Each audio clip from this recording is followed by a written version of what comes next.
में जान गई है।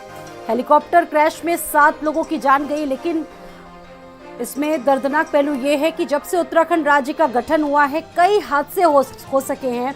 सरकार कहीं ना कहीं प्राथमिकता तो देती है कि हवाई सेवाएं उत्तराखंड जैसे राज्य में बढ़े, लेकिन उन हवाई सेवाओं के लिए वहां पर किसी भी तरह का ट्रैफिक कंट्रोल नहीं है।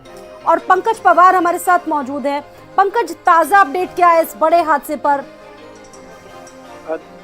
देखिए, अगर कहा जाए तो लगभग 7 मौतें इसमें कंफर्म हुई हैं और भारत समाचार ने ही सबसे पहले इस बात की पुष्टि की थी कि 7 की मौत हो चुकी है। और सबसे बड़ी बात यह है कि उसमें लगभग 3 जो हैं गुजरात के यात्री थे। इसके अलावा एक झारखंड का, एक कर्नाटक के थे और जो पायलट हैं अनिल सिंह, वो मुंबई के बताए जा रहे हैं।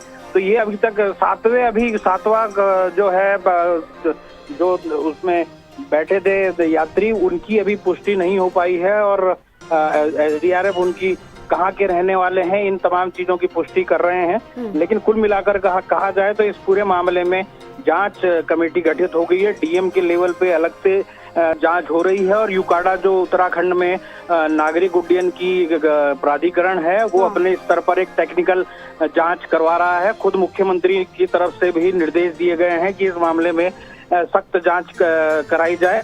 और कुल मिलाकर अगर देखा जाए तो उसमें जो बताया जा रहा है कि लो विजिबिलिटी बड़ा कारण था। और जैसा मैं लगातार कह रहा हूँ कि वो जो वैली है वो ऐसी है कि कभी भी वो पैक हो जाती है। पंकज, वही सवाल था कि 4 धाम सुरक्षा जब शुरू हुई मई के महीने में, उस वक्त से ही ये सवाल उठ रहा था। देखिए, एक तरफ सरकार लगातार जोर देती है कि उत्तराखंड जैसे राज्य में जो हवाई सेवाएं हैं वो बढ़े, लेकिन बड़ी बात यह है कि कोई ट्रैफिक कंट्रोल रूम अभी तक नहीं स्थापित किया जा सका है।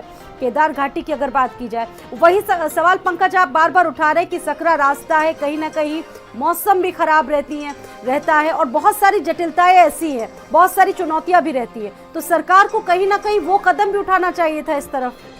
बिल्कुल, आपने सही कहा। और इस समय की स्थिति थी, आज की जो वर्तमान की स्थिति थी, वहाँ बर्फबारी हो रही थी, वहाँ पर बारिश हो रही थी। और मैं खुद 2013 में इसी स्थिति का सामना कर चुका हूँ।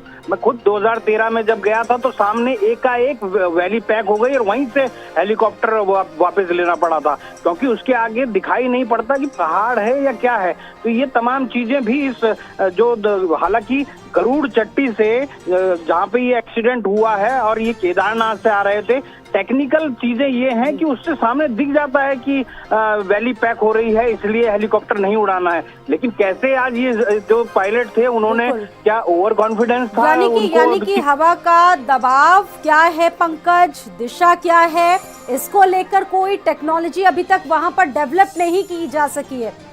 ठीक है, आपके पास मैं वापस लौटूंगी और एक और बड़ी खबर